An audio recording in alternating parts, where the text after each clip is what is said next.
ও hello guys, আজকে আমরা এই গরমে কুল হতে চলে এসেছি ওয়াটারমেলন আইসক্রিম পার্লারে, যেটা হলো বেলগুড়িয়া যতীন দাসে। তো দেখো এখানকার অ্যাম্বিয়েন্সটা কত সুন্দর। ওয়াটারমেলন আর লেমনে ওয়াল পেন্টিং করা।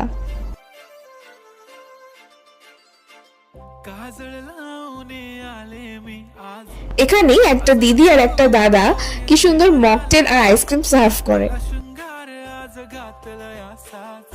আমরা এখানে এসে অর্ডার করে দিয়েছিলাম ব্লু লেগন মকটেল আর একটা আইসক্রিম, যেটার মধ্যে ভর্তি ভর্তি ফল দেওয়া, মানে আম, তরমুজ, সঙ্গে গ্রেপস এটাও দেওয়া ছিল, আর যেটার নাম ছিল সানডে আইসক্রিম। এখানে একটা সুন্দর দোলনাও দেখতে পাবেন, মৌমিতাটাতে দোল খেয়েছে, আর দেখতে পাবেন আমাদের সুন্দর সুন্দর সেলফি। ভিডিওটা ভালো লাগলে অবশ্যই সাবস্ক্রাইব করে দিও। আর হ্যাঁ, তোমরাও গরমে কোথায় কোথায় গিয়ে এত সুন্দর সুন্দর আইসক্রিম খেয়েছো অবশ্যই জানিও। তো আজকের মতো ভিডিওটা এখানেই শেষ। সবাই ভালো থেকো, সুস্থ থেকো, আবার